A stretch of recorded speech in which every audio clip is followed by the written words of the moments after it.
chama A Semente de Deus.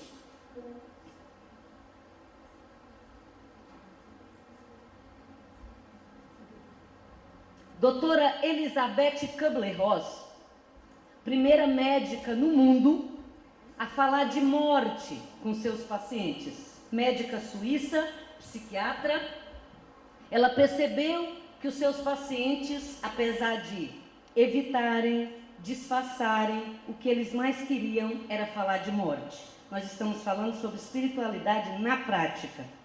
E aí a doutora Elizabeth Kubler-Ross, numa certa altura da sua prática, ela atende uma paciente chamada Golda. Golda havia sido vítima das mãos assassinas de Hitler. Golda contou para a doutora Elizabeth Kubler-Ross que estava indo para a câmara de gás, escoltada pelos soldados de Hitler. Ao entrar na câmara, eles colocaram todos os judeus lá dentro e os guardas foram tentar fechar a porta. Golda era gordinha. Às vezes, ser gordinha é tudo de bom. Golda era gordinha e a sua perna, que era uma bolinha, estava atrapalhando. O guarda de Hitler não hesitou, deu um chute em Golda. Às vezes a vida precisa também dar um chute em você, para você acordar. Porque Jesus está chamando. E você está pensando no iPod, no iPad, na agenda, na viagem, no Natal, que você acha que é em dezembro. De repente é hoje, agora, aqui. Não é? Muito bem. E aí Golda conta que o guarda chutou ela, que ela estava atrapalhando. Ela cai fora da câmara de gás. É liberada. Levanta, sacode a poeira. Foi ali que começou tudo, e dá a volta por cima.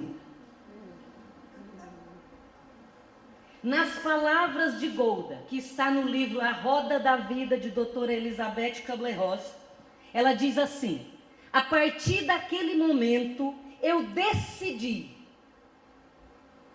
que se eu conseguisse fazer uma pessoa sorrir, valeu a pena.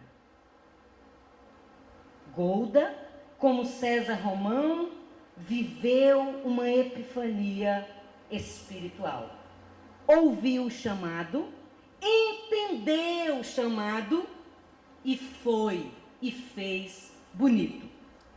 Dona Aparecida, lá em Uberaba, pobre, negra, analfabeta, casada com Raimundo.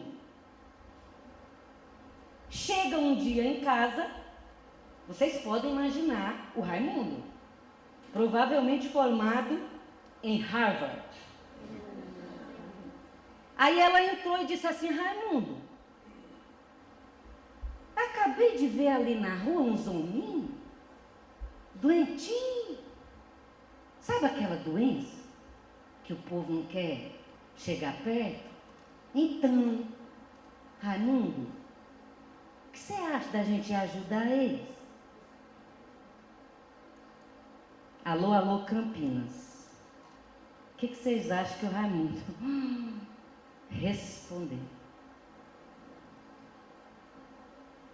Raimundo virou para ela e falou assim: ah, é? E tu tá querendo ajudar aqueles? Então faz o seguinte, olha só. Vai lá e fica por lá. Não precisa voltar, não. Dona Aparecida não hesitou. Foi sem lenço, sem documento e sem identidade. Catou os três, entendeu o chamado e foi viver espiritualidade na prática. Puxa, mas não tinha nenhuma aposentadoria, não tinha nem a poupança. Ela não tinha nenhum, como que chama aquele outro que você vive falando para eu fazer, Prince? Previdência, meu marido vive falando, faz uma previdência. Né? Ela não tinha nada disso. E abriu mão, inclusive, do Raimundo. E foi lá.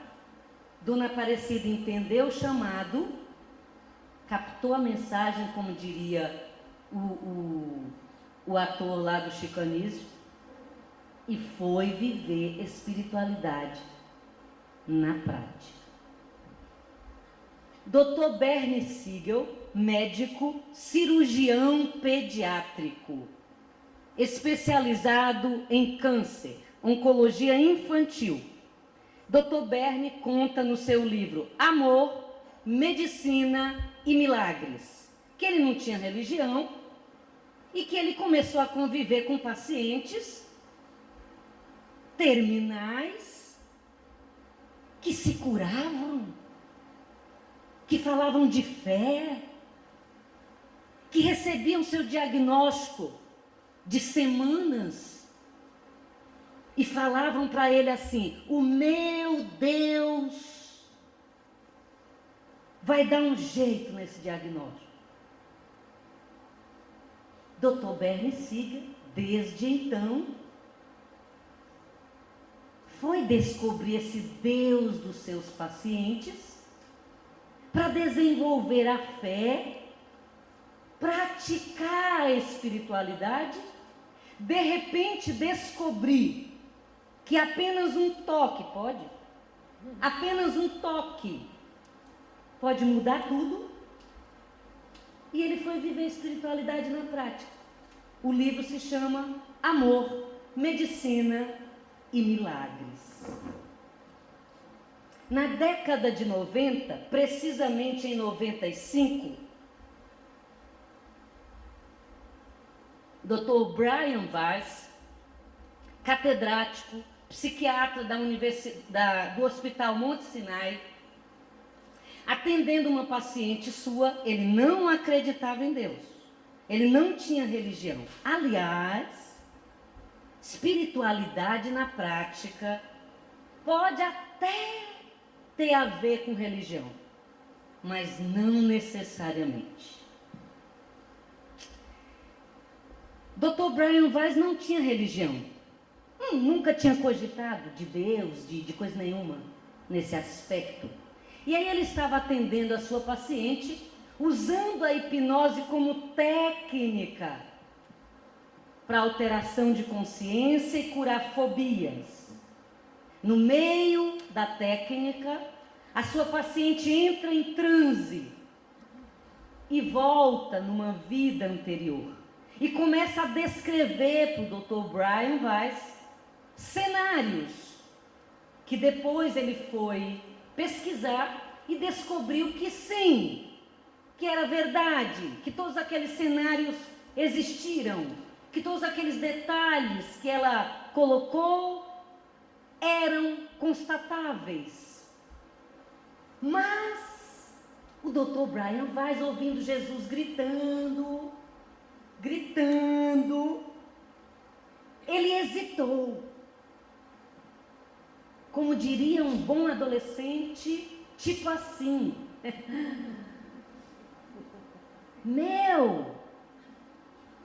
eu sou psiquiatra de Nova York, conhecido no mundo todo, tá ligado? Como assim eu vou falar de Deus para as pessoas? Eu vou ser confundido com algum místico? E aí eu vou perder a minha credibilidade? Nem pensar, tá louco.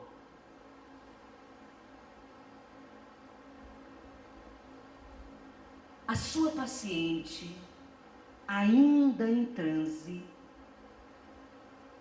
numa das sessões, acho que na 5ª ou 6ª sessão, diz para ele assim: espere 1 minuto, tem alguém que quer falar com o senhor.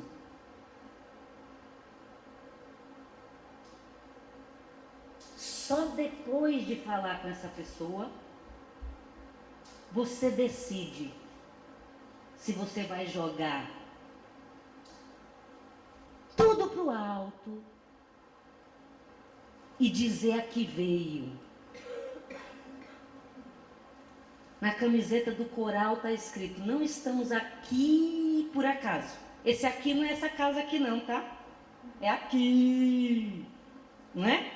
Aí, ele disse que ele percebeu uma alteração na postura da paciente, ou seja, é como se o espírito que estivesse falando com ele se deslocasse para dar lugar a esse outro espírito que falaria com ele. Depois de alguns segundos, ele ouve: papai, Dr. Brian Weiss e a sua esposa tinham tido um filho, natimorto, que ninguém sabia. Mas nós somos espíritos, não é? Então o filho natimorto dele veio falar com ele. Era a grande prova que ele precisava do mundo espiritual. Ele também viveu uma epifania. E a partir de então, tudo muda na sua história. Ele escreveu um livro chamado Muitas Vidas, Muitos Mestres. Eu ainda não comecei a palestra, tá? É verdade. Isso aqui são só os prolegômenos. Sabe o que é isso? Introdução. É verdade.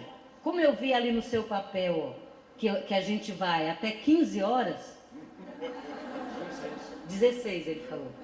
Então eu nem comecei, tá? Nem comecei. Dr. Brian Weiss foi lá e escreveu Muitas Vidas, Muitos Mestres. No último parágrafo do seu livro, ele diz assim: isto que eu vivi é algo deveras inusitado. Tão inusitado que eu assevero para você, caro leitor, que esta é a única obra que eu escreverei sobre isso. Mal sabia ele que estava tudo dominado. 2 semanas depois dele lançar o best-seller Muitas Vidas, Muitos Mestres, que vendeu 5 milhões de exemplares em 2 meses, bate à sua porta uma moça chamada Elizabeth. E ela diz para o Dr. Brian Weiss: eu li o seu livro. Eu li o último parágrafo. Toda a minha família me chama de louca, porque eu vejo espíritos.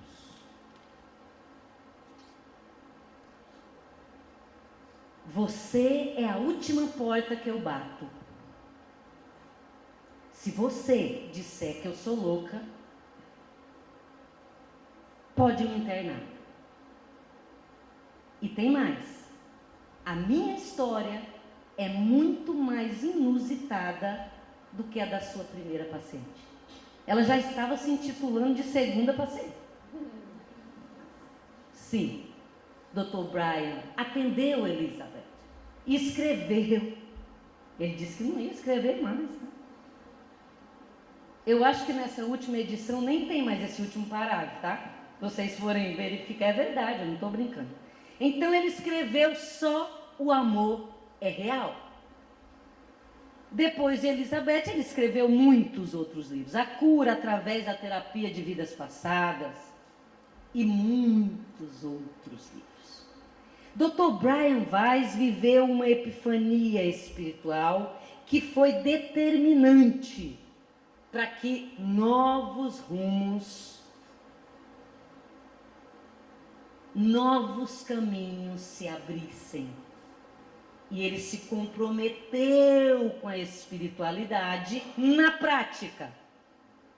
E hoje ele é um dos nomes mais conhecidos no mundo sobre a questão das vidas passadas.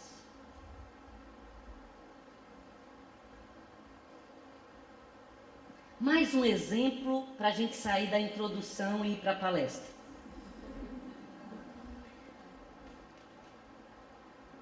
Em 2010, um best-seller chamado A Linguagem de Deus. Dr. Francis Collins, um dos participantes do projeto Genoma, não acreditava em Deus.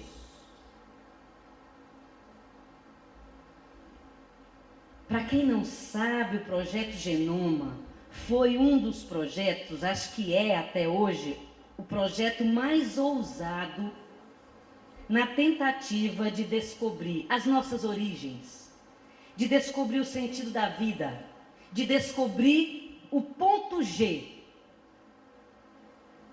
de Deus em nós, a marca de Deus em algum lugar no nosso corpo. Muito bem. Dr. Francis Collins não acreditava em Deus.